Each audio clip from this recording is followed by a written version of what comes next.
अस्सलाम वालेकुम। आज मैं बात करूँगा 26वीं आइनी तरमीम 1977 के जो कानून में अभी जो हाल ही में हुई है उस पर मैं आपको मुख्तसर मगर जामिया अंदाज में समझाता हूँ कौन कौन से सेक्शन हैं और उनमें क्या जो ज़रूरी तब्दीलियाँ की गई हैं। सबसे पहले सेक्शन 9 का ए का मैं हवाले देता हूँ जहाँ इंसर्ट किया गया सेक्शन 9A। उसमें सबसे पहले तो सेक्शन 9A में सबसे पहले जो रखा गया क्लीन एंड हेल्थी इन्वायरमेंट, यानी कि साफ़ सुथरा माहौल जो है वो हर शहरी का हक है कि उसको मुहैया किया जाए और उसको बेहतर करने के जो इक़दाम हैं वो जो है वो किए जाएँ। इस बाबत जो है सूबाई असम्बलियाँ जो और फेडरल गवर्नमेंट जो है आपस में कोऑर्डिनेशन करके जो भी शजरकार मुहिम है, जो भी एनवायरनमेंट को बेहतर प्रोटेक्ट करने के लिए जो भी ज़रूरी इक़दाम हैं वो करे। इस एक्ट का ये है, इस जो लॉस का जो बेसिक मकसद ये है। इसके अलावा इन्होंने आर्टिकल 38 में भी तरमीम की है जिसमें जो एलिमिनेशन ऑफ रबा है यानी कि सूद है उसको एक टाइम फ्रेम दे दिया है, यानी कि जनवरी 2028 तक जो है मुल्क से तमाम हर तरह का जो है सूद कारोबार और लेन देन जो है वो ख़त्म कर दिया जाएगा। तो ये है आर्टिकल 38 का जो मेन क्रक्स है। इसके अलावा उन्होंने जो आर्टिकल 148 में भी चेंज किया है, आर्टिकल 48 में ये चेंज किया है कि जितने भी जो भी प्राइम मिनिस्टर एडवाइस देगा सदर को या सदर कोई भी एडवाइस प्राइम मिनिस्टर को देता है इस बाबत है उसके खिलाफ जो किसी भी कानूनी चार्जोई नहीं की जा सकती किसी अदालत में, चाहे वो ट्राइब्यूनल हो या किसी किस्म की अथॉरिटी हो। ये आर्टिकल 148 में जो है एक अहम तब्दीली है। इसके अलावा आर्टिकल 81 कॉन्स्टिट्यूशन पाकिस्तान में जो लफ्ज़ supreme judicial council supreme court का है उस लफ्ज़ सुप्रीम जुडिशल काउंसिल वो जो है सब्स्टिट्यूट कर दिया है। इसी तरह आर्टिकल 111 में जो एडवोकेट जनरल है लफ्ज़ इसमें इसके साथ जो एक और एडवोकेट एडवाइजरी का जो है वो एक इंसर्ट कर दिया है लफ्ज़। इसके अलावा आर्टिकल 175 से जो है अदालती मेन जो है वो तरमीहात जो शुरू होती हैं। सबसे पहले जो इन्होंने लफ्ज़ चेंज किया वो सबसे पहले अपॉइंटमेंट ऑफ जजेस का जो है ताल्लुक है ना वो उन पर जो है वो उन्होंने अपनी इस सेक्शन ए में 175A में जो है तरमीम किया है। उसमें कमेटी बनाई है चीफ जस्टिस को अपॉइंट करने के सिलसिले में, वो जिसमें 8 मेंबर यानी 2/3 मेजॉरिटी का होना ज़रूरी है, यानी कि 4 मेंबर जो हैं 2-2 करके सूबाई असम्बली से, नेशनल असम्बली से और जो है अपोजिशन से और इस तरह टेक्नोक्रेट की सीट रखी गई है। उनकी मेजॉरिटी की जो भी वोटिंग करेगी तो नेक्स्ट चीफ जस्टिस पाकिस्तान वही शख्स जो है बनेगा। ये 175A का ये जो है मैं मुख्तसर हवाल बता रहा हूँ, इसमें जो बाकी जितनी डिटेल है वो आपको मिल जाएगी। अब मैं बात करता हूँ आर्टिकल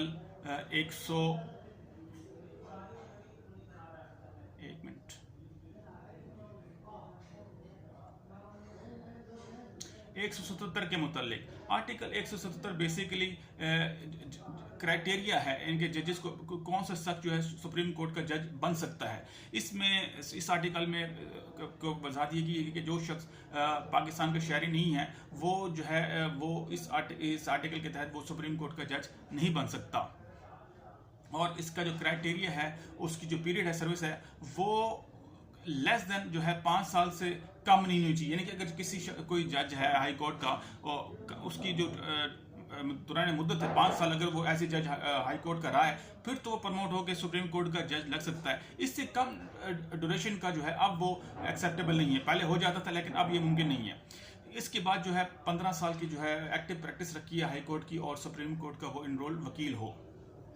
इसके अलावा आर्टिकल 179 कॉन्स्टिट्यूशन में भी तरमीम की है और जो जजेस की जो एज लिमिट 65 ही है, लेकिन यहाँ एक फिक्स क्राइटेरिया किया है, वो है ये कि सुप्रीम कोर्ट का जो चीफ जस्टिस है वो 3 साल की मुद्दत के लिए वो तैनात होगा। मिसाल के तौर पर अगर उसकी उम्र तानीती के वक्त 60 साल थी तो 3 साल 63 साल की उम्र में वो रिटायर कर दिया जाएगा। तो इसलिए जो मुद्दत मुलाजिम है वो बढ़ नहीं सकती। हाँ, अगर कोई स्पेशल कोई अप्रूवल या कोई एक्सटेंशन का कोई ऐसा कोई रूल नया पास हो जाए वो एक अलग है, लेकिन अब कॉन्स्टिट्यूशन के अंदर उन्होंने फिक्स कर दिया कि एक चीफ जस्टिस है वो 3 साल की मुद्दत से वो ज़्यादा नहीं रह सकता। इसकी क्लॉज जो है वो 3 कहते हैं नए जो इंसल्ट हुआ है। आर्टिकल 184 में एक अहम अमेंडमेंट की है। सबसे पहले मैं बता चलूँ कि जो सुप्रीम कोर्ट का जो अज खुद नोटिस का जो इख्तियार था वो इस आर्टिकल 184 नई अमेंडमेंट के मुताबिक जो है वो क्लॉज 3 के मुताबिक रिड्यूस कर दिया, ख़त्म कर दिया, बल्कि ख़त्म ही कर दिया कि अब वो सुप्रीम कोर्ट खुद से जो है कोई हट कर जो है फैसला नहीं कर सकती, ना ही वो किसी एप्लीकेशन के जो लवाजमात जो दिए गए हैं, जो कंटेंट्स हैं, उनके हट कर भी कोई फैसला नहीं कर सकती। एक अहम अमेंडमेंट है इसमें। और एक आर्टिकल 185 में लफ्ज़ जो है 50,000 की जो है 1 मिलियन का जो है इंसर्ट कर दिया गया है।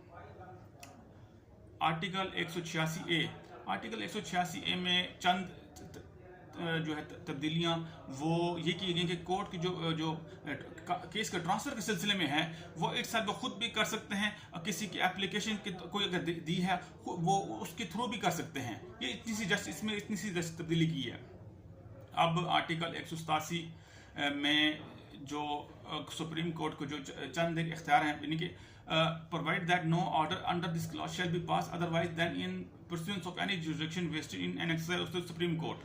यानी कि इसमें चंद कॉमर्स की गलती हैं, जो सुप्रीम कोर्ट के इख्तियारात हैं वो जो है इस बाबत जो है वो मज़ीद जो है इख्तियारात को तजावुज़ नहीं कर सकते और जो है सुप्रीम कोर्ट को इख्तियारात थोड़े से कम कर दिए हैं। अब आर्टिकल 191A, इसमें जो मेजर चेंजेस हैं वो कॉन्स्टिट्यूशनल बेंचेस हैं, यानी कि इसी तरह सुप्रीम कोर्ट में कॉन्स्टिट्यूशनल बेंचेस हैं, स्पेसिफिक जजेस यानी कि वो समाअत कर सकते हैं। इसके अलावा हाई कोर्ट में भी उन्होंने कॉन्स्टिट्यूशनल बेंचेस के एक हायरार्की बिठाई है कि चीफ जस्टिस को लीड करेगा, उसके बाद जो 2 मोस्ट सीनियर जजेस हैं वो जो है केसेस की समाअत करेंगे। इसी तरह इन्होंने आर्टिकल 99 में जो हाई कोर्ट के जो सो मोटो की जो अख्तियार थे वो भी ख़त्म कर दिए हैं।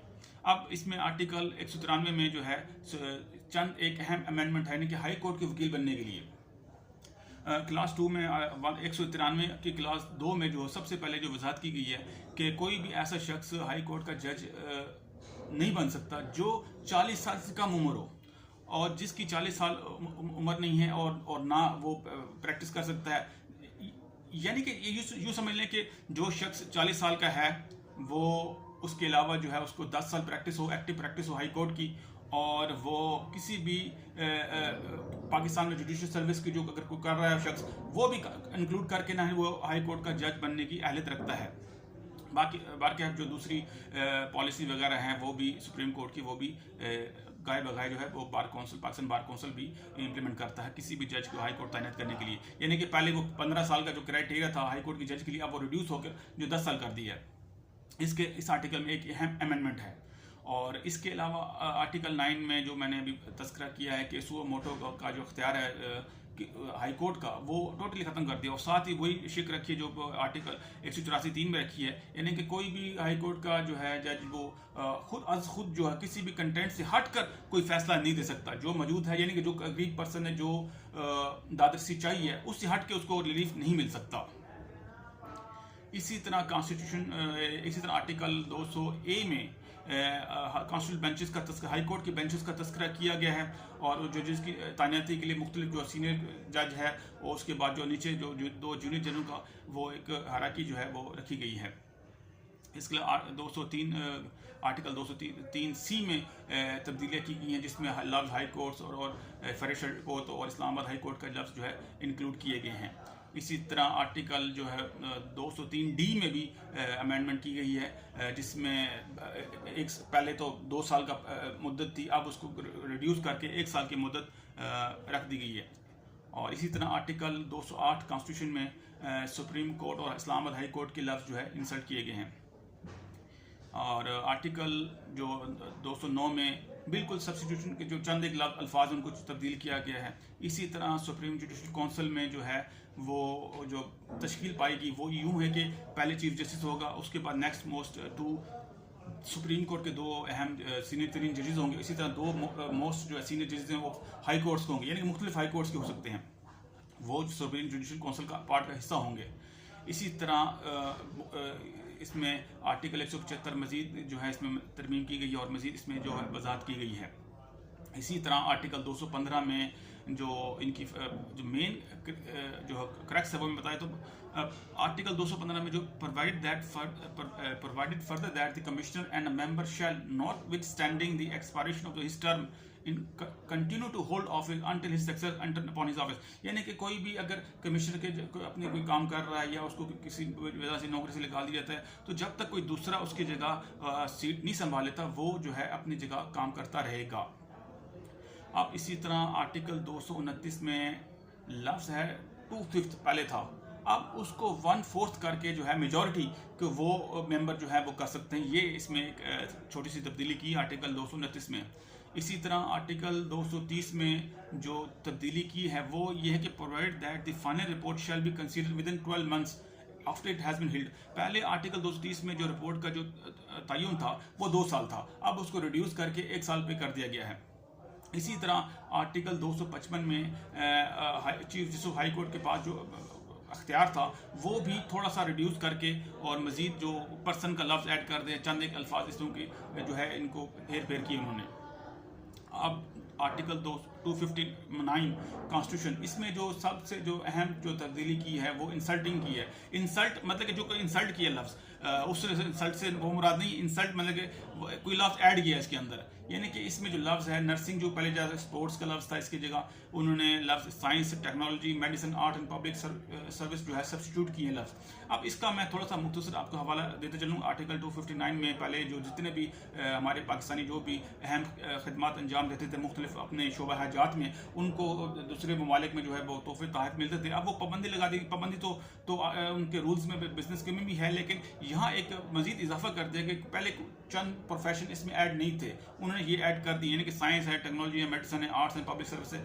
तो इसमें जो वो फेडरल गवर्नमेंट की मंजूरी के बगैर जो है वो तोहफे तहत जो है नहीं ले सकते, उनको अप्रूवल के साथ मशरूत कर दिया गया है। इसी तरह फोर्थ स्केड्यूल और पार्ट 1 पार्ट 2 में चंद जो तब्दीलियाँ की गई हैं वो ये है कि लोकल टैक्सेस हैं, यानी कि कोई सूबाई हुकूमत कोई अपने सूबे में कोई टैक्स लगाना चाहे, जैसे टूल टैक्स है, फीस का कोई चार्जेस है, तो वो आयद कर सकती है। तो इसमें जो ये था 26वीं अमेंडमेंट का मुख्तसर हाल अवाल। उम्मीद करता हूँ आपको पसंद आएगा। फिर मिलेंगे नेक्स्ट वीडियो में। खुदा हाफिज़।